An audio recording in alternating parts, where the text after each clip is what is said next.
Bonjour à tous et bienvenue dans ce nouveau numéro d'Asphalte. Nous avons quitté la Principauté pour nous rendre ici, en pleine montagne, et vous allez comprendre pourquoi dans le sommaire en images. Pour démarrer cette émission, plein phare sur les commissaires de rallye qui entourent les 3 Monte-Carlo chaque année. Asphalte a suivi leur formation.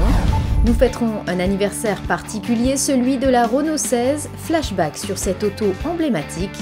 Et à laisser ce mois-ci la nouvelle Subaru WRX STI. Elle est considérée comme une référence dans le domaine, les passionnés de rallye ne jurent que par elle. Pour la tester, retour de Gilles Siamin, notre pilote essayeur du mois. Bonjour Gilles. Bonjour Vanessa. Toujours très agréable de vous retrouver dans l'émission. En effet. Bon alors aujourd'hui, vous allez être content parce que c'est vraiment une surprise spéciale dédicace pour vous. Regardez le petit bijou que je vous ramène aujourd'hui. Et en plus, vous savez que ce genre de voiture, c'est quand même mon point faible. Je le sais, c'est pour ça. En plus, on est en pleine montagne, idéal pour la tester. Et puis j'ai envie de dire qu'elle a une ligne totalement relookée, on le voit. Et puis, j'ose le dire ou vous le pensez aussi? Elle ressemble vraiment à la Mitsubishi. En effet, on est d'accord. Il y a une air de famille. Bon, en plus, il y a beaucoup d'évolutions technologiques à l'intérieur. On va parler de tout ça après. Je vous laisse l'essayer et on se retrouve ici comme d'habitude. On y va. À tout à l'heure.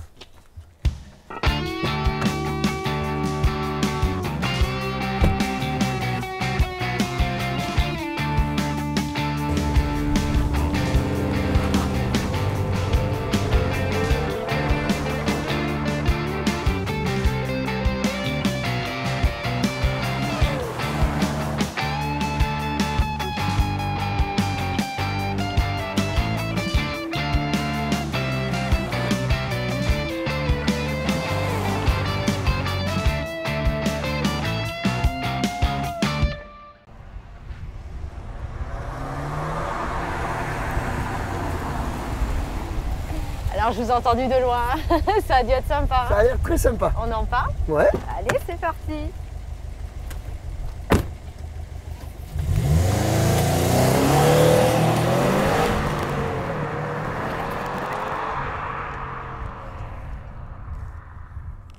C'est une véritable icône pour tous les passionnés de rallye. Depuis l'arrêt de la Mitsubishi Evo 10, la nouvelle Subaru WRX STI apparaît comme la seule référence sportive de sa catégorie. Esthétiquement, les dimensions évoluent peu mais à bon escient puisque l'empattement est agrandi de 2,5 cm. Sa ligne est totalement revue avec un nouveau design à large fuselage. La conception frontale combine le pare-choc avant et la calandre en une seule unité, encadrée par des phares étroits à LED. Le capot est en aluminium pour réduire le poids. De nombreux panneaux de carrosserie et de composants se distinguent réellement sur ce nouveau modèle. Les informations de conduite sont disponibles grâce à des cadrans combinant netteté et facilité de lecture. L'affichage LCD situé au centre peut être personnalisé. Positionné de manière à être facilement consultable, cet écran propose différentes données. Il peut afficher la jauge de suralimentation numérique pour garder un œil sur le turbocompresseur. Et mis à part le célèbre bon d'essai, il existe un autre moyen de mesurer la puissance d'un moteur, ce logiciel qui permet, entre autres, de mesurer la puissance et le couple du moteur et de le restituer sous forme graphique.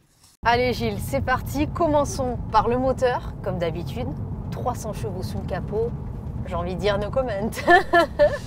Oui, surtout que là nous avons évidemment la particularité de toutes les Subaru, c'est-à-dire nous avons un flat 4.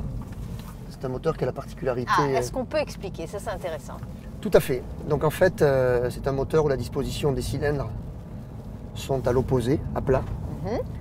Ce qui confère en général, quand il est positionné dans une auto, un centre de gravité très bas, puisque le moteur, évidemment, n'a pas la hauteur d'un moteur classique. D'accord. Et on le retrouve aussi sur cette voiture. On a un bon équilibre au niveau du train avant et on arrive vraiment à sentir que le poids du moteur est vraiment placé très bas dans l'auto. Vraiment, ça se sent vraiment. Ouais. Et en plus, je trouve que, ça on en parlera tout à l'heure, ça confère au train avant une très bonne précision qui est vraiment intéressante. Et puis Gilles, j'ai envie de dire, ce bruit est quand même unique. Une Subaru, on la reconnaît de loin. Oui, on reprend évidemment l'architecture du moteur qui lui confère un bruit Exceptionnel. totalement propre à elle. Alors là, sur cette voiture de série, évidemment, qui a été, il est avec toutes les normes de pollution, normes sonores, etc., un petit peu calmé. Mais je pense que tous les possesseurs de ce genre de voiture, un grand passionné, auront le choix dans les accessoiristes pour mettre une vraie ligne type groupe N, homologuée Oui. ou pas, pour se faire vraiment Ouais. plaisir au niveau des oreilles. C'est vrai que là, en pleine montagne, on l'entend de loin. Dans la vallée, ça résonne bien. C'est plutôt sympa. Tout à fait. Alors, Gilles, un petit mot aussi également sur la boîte de vitesse, qui paraît très précise quand même. Hein. Oui, depuis les deuxièmes séries des Subaru, il y a eu l'apparition de la boîte 6 vitesses, qui est encore le cas Avant, là-dessus. non, les premières, non. Non, les premières, c'était des boîtes 5 qui avaient D'accord. tendance à être étagées un petit peu longues, Ah. avec une difficulté à mettre la première quand on roulait très sportivement avant une épingle Ah, ou quoi. ça, c'est dommage. Et oui, du coup, on avait toujours tendance à faire une certaine distance, à se retrouver hors trajectoire Eh oui. en ayant la première qui soit enclenchée. Là, on a vraiment une boîte qui est réellement en tant que boîte manuelle. Hein. Il y a beaucoup de voitures maintenant qui sont séquentielles. En boîte manuelle, on a vraiment quelque chose qui est super plaisant, très précis, verrouillage, et puis très bon étagement. Moi, petite anecdote, on roule beaucoup en ce moment sur la neige avec Nico, et on s'entraîne avec une petite Subaru GT, premier modèle, qui avait donc d'origine été équipée d'une boîte 5, et on lui a adapté une boîte 6 justement du modèle de la STI, et la voiture est complètement transformée, elle est exceptionnelle. Très efficace, j'imagine. Voilà. La nouvelle Subaru est dotée de 4 cylindres à plat turbo-compressés de 2,5 litres de cylindrée offrant 300 chevaux. Ce moteur combine à merveille la puissance brute et la réactivité grâce à son turbo qui s'active quasi instantanément. Éprouvées au fil des années, ses performances sont encore rehaussées sur cette dernière STI. Le système Subaru Intelligent Drive permet d'adapter le comportement du véhicule. Le mode intelligent bénéficie d'une exceptionnelle souplesse et d'une consommation de carburant optimisée. Le mode sport gage d'une réaction linéaire pour une totale adaptation aux conditions de conduite. Et enfin, le mode Sport Sharp exploite au maximum les performances du moteur suralimenté pour une maîtrise totale. Bon, l'essai d'une Subaru, j'ai envie de dire un pédigré, une référence, ça vous rappelle des tas de souvenirs comme à moi, j'imagine. Ben oui, Vanessa, petite anecdote, cet hiver, nous avons arpenté les routes de l'arrière-pays niçois à la recherche de la neige, Comme toujours. pour pouvoir travailler avec une petite Subaru GT, comme je vous l'ai dit tout à l'heure, Eh oui. avec Nico. Ça fait toujours du bien. Et nous sommes arrivés dans une spéciale mythique au-dessus de Nice, qui est le col de la Blée que vous connaissez très bien. Bien sûr. Et nous n'avons pas pu nous empêcher de repenser à un jour, nous sommes arrivés incognito en haut du col, et nous sommes tombés sur des essais officiels Subaru Oh là là, avec c'est Peter beau, ça. Solberg, Oh là là. qui était super généreux évidemment en plus en C'est pilotage. vrai. Et ben, on en a profité pour se mettre sur le bord de la route pendant 2 heures et en prendre plein les yeux. Et c'était donc la belle Subaru. voilà, la belle de Subaru l'époque. Gruppa de l'époque. Eh ouais. Sacré Exceptionnel. souvenir, Grand ça, moment. hein, oui, Grand moment. j'imagine. Vraiment. Gilles, vous qui êtes un passionné, j'imagine que vous avez suivi de très très près cette 83e édition du Rallye Monte-Carlo qui avait lieu il y a quelques mois. Ah oui, évidemment, j'ai écumé pratiquement tous les jours, de Gap jusqu'à la Belle Principauté. bataille cette année avec un retour de Sébastien Loeb, ça fait plaisir. Oui, c'est vrai que ça a été l'événement. Hein. Tout le monde, évidemment, est fan aussi de Sébastien. Et je crois que, sportivement parlant, de retrouver ces 2 grands champions, et les autres aussi, parce qu'il ne faut pas les oublier, on va dire se tirer la bourre dans le jargon, hein, sur les routes piégeuses du rallye de Monte-Carlo. En plus, les résultats sportifs ont tenu leurs promesses, puisqu'il y a eu vraiment des coups de théâtre, Ouais, de belles bagarres. comme toujours. Et c'était vraiment un rallye, encore un grand cru cette année. Eh bien justement, vous faites peut-être partie des fans qui ont vibré durant ce 83e Rallye Monte-Carlo. Asphalt a suivi pour vous les commissaires qui entourent l'épreuve chaque année avant le grand départ. Regardez.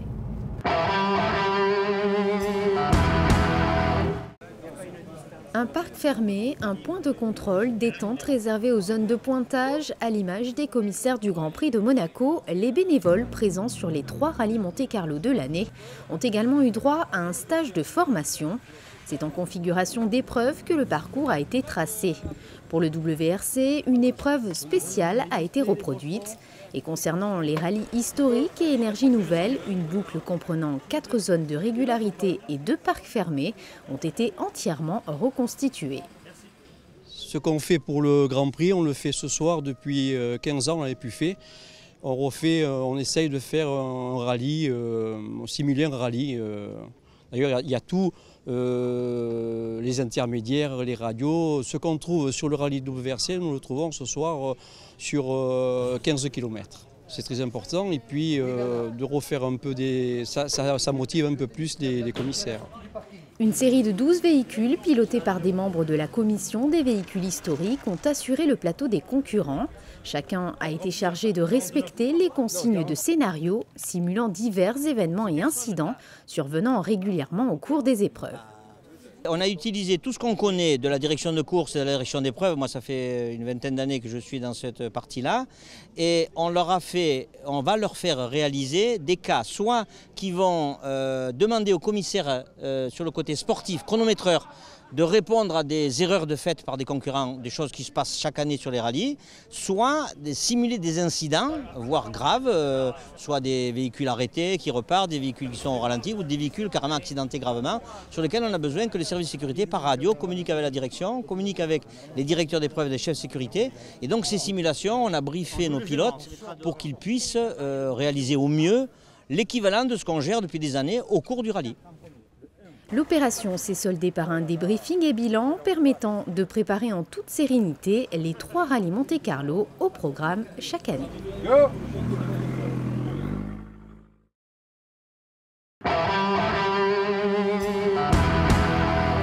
Alors bon, on connaît évidemment la réputation des Subaru avec un châssis irréprochable, en plus doté d'une transmission intégrale. Je veux dire, rien à dire une fois de plus. Hein. Non, c'est vrai que là, on est quand même dans une voiture mythique de légende. Hein. On en parlait tout à l'heure au niveau du look avec la Mitsu.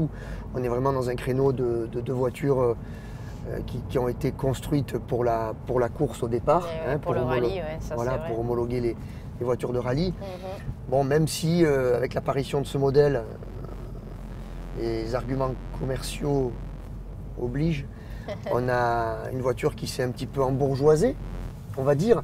Mais au niveau du châssis, il y a quand même eu un réel progrès, avec surtout l'apparition d'une vraie transmission intégrale issue vraiment des voitures de rallye, des WRC actuelles, avec une gestion des différentiels, avec un autobloquant avant, un autobloquant arrière. Tout est géré par l'électronique, on peut contrôler vraiment, c'est impressionnant l'évolution, hein, c'est vrai. Hein. Là vraiment, on peut dire que c'est vraiment le gros point fort de l'année 2015 sur ce modèle-là. On a vraiment quelque chose d'extraordinaire qui pourrait être vraiment adapté directement à une vraie voiture de course, avec surtout, comme vous le disiez Vanessa, la possibilité soit de le garder en mode gestion, on va dire, automatique, hein, avec tout ce qui est boîtier électronique, etc., qui optimise la traction, la répartition sur les différents châssis. Ouais. Mais par contre, on va dire, la possibilité aussi d'avoir un réglage manuel, ce qui est vraiment quand même exceptionnel. Ah oui, ça c'est un plus. On le voit inscrit sur le tableau de bord. On a vraiment 5 positions, je crois. J'ai vu 5 ou 6 positions, donc progressives évidemment, avec une répartition sur l'essieu arrière qui peut aller jusqu'à 60%. Donc on peut avoir une répartition 40% sur l'avant, 60%, et après évidemment en proportion jusqu'à arriver à 50-50. C'est très très pointu. C'est exceptionnel, réellement. Et à la conduite, on le sent énormément. On peut aussi faire une petite remarque sur une possibilité supplémentaire encore. On disait qu'il y a beaucoup de... on peut vraiment faire varier cette auto. Ouais. Voilà. Donc là, on a une possibilité de faire varier la courbe de puissance avec 3 positions. Position économique, quand on roule en cycle urbain ou qu'on n'a pas envie d'attaquer. Une position sport que l'on pilote avec un petit une petite joystick ici au centre de la console. D'accord. Et après, vraiment pour se faire vraiment plaisir, quand on se retrouve dans des routes comme ici aujourd'hui, on a une position radicale où là on a vraiment une surale, une pression turbo qui est de suite disponible et qui rend la voiture bien sûr beaucoup plus coupleuse et beaucoup plus agressive. Donc ça modifie complètement la cartographie. Tout à fait. D'accord. C'est vraiment très sympa parce que ça laisse la possibilité de s'adapter en fonction de ce que l'on a envie ou des conditions climatiques dans lesquelles on évolue. Et Gilles, que pensez-vous des freins? Le freinage est plutôt bon et adapté surtout à cette voiture exceptionnelle? Disons que, évidemment, pour une conduite jusqu'à sportive, on a un freinage de très bonne qualité avec des gros étriers, des disques de gros diamètre, il n'y a pas de problème. Maintenant, je dirais que elle est tellement évoluée au niveau du châssis, moteur quand même qui pousse quand même très fort. Est-ce qu'on peut dire que ça suit, justement? Je dirais que c'est peut-être en conduite hyper sportive, peut-être là où, un petit bémol. Où les freins ont tendance un petit peu à surchauffer rapidement, de par son poids aussi. Hein. Elle a pris un petit peu de poids quand même, malgré tout. Ça c'est dommage, mais bon, on peut rien faire.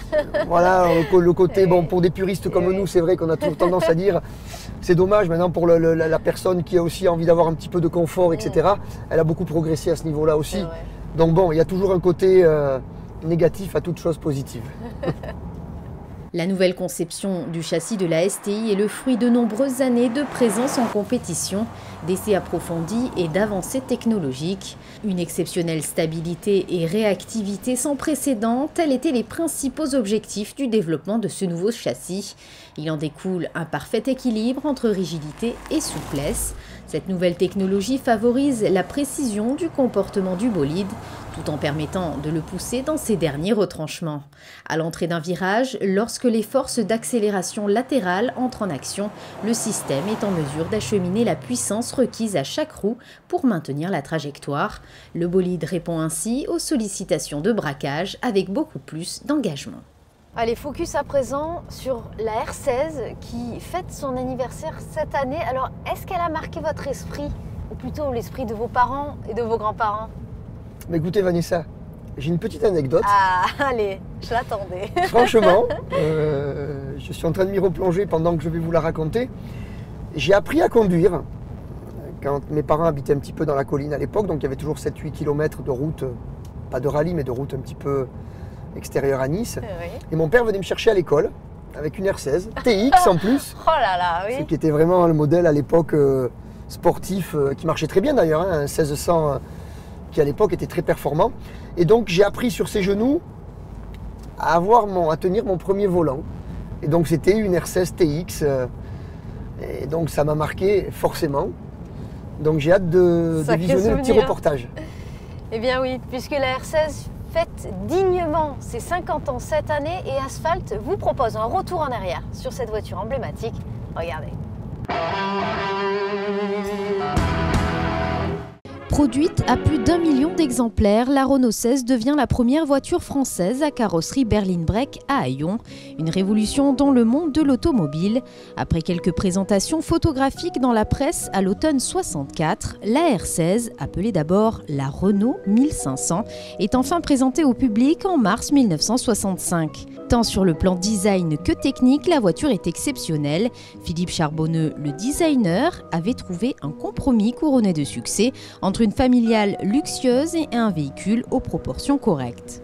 C'était très osé de la part de Renault, mais il faut dire qu'il y avait un précédent chez Renault, c'était la Renault 4, qui avait déjà imposé en 61 cette forme particulière entre une berline et un break, on ne savait pas trop, et qui était due à ces 5 portes, avec ce haillon arrière qui est aujourd'hui quelque chose de très habituel, qu'on voit sur à peu près toutes les voitures, mais qui était une véritable révolution à l'époque. Donc 61, Renault commercialise la Renault 4, et 64, 4 ans après, Renault ose imposer le même principe, mais sur une voiture beaucoup plus statutaire. La Renault 4, on était encore dans une voiture un peu utilitaire, presque campagnarde. Là, non, on est dans une voiture qui pose son homme, entre guillemets, qui est vraiment statutaire, qui a des belles performances, qui présente de belles performances, de bonnes performances dynamiques, et qui en même temps offre un confort intérieur, une modularité intérieure jamais vue jusque-là.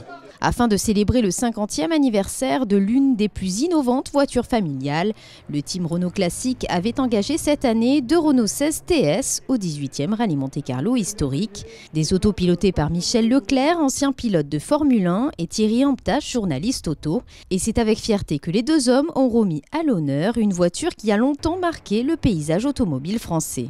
C'est une voiture que j'ai eue lorsque j'étais chez Renault, chez Alpine. Et je tractais ma monoplace avec cette voiture. Donc ça va me rappeler des souvenirs, un peu comme la 4N.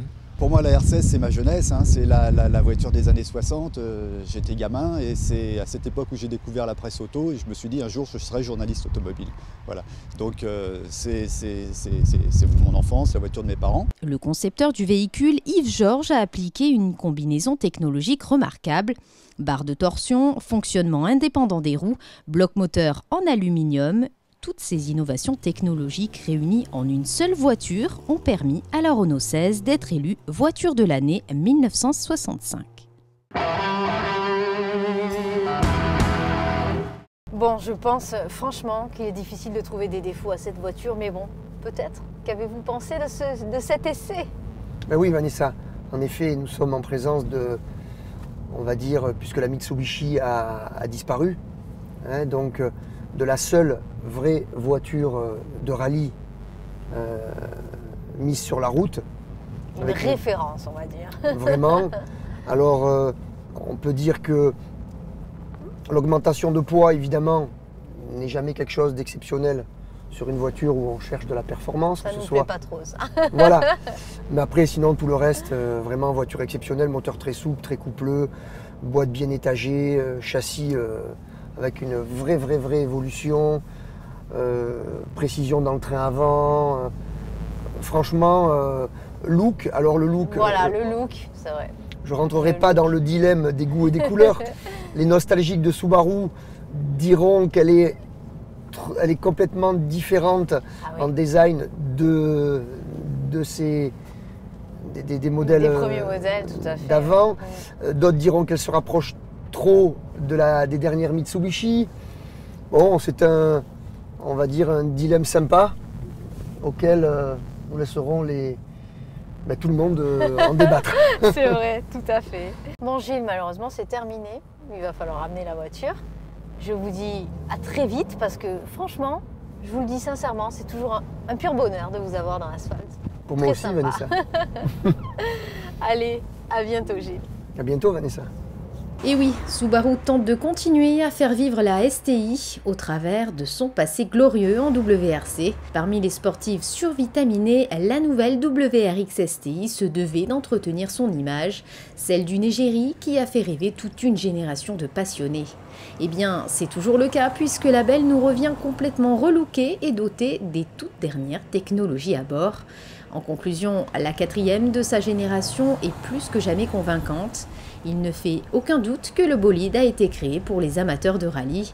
Rappelez-vous, il y a 20 ans, la Subaru Impreza GT Turbo avait tous les arguments pour s'imposer sur le marché. Et bien aujourd'hui, la nouvelle Subaru WRX STI est restée la même, tout à la fois compétitive et performante.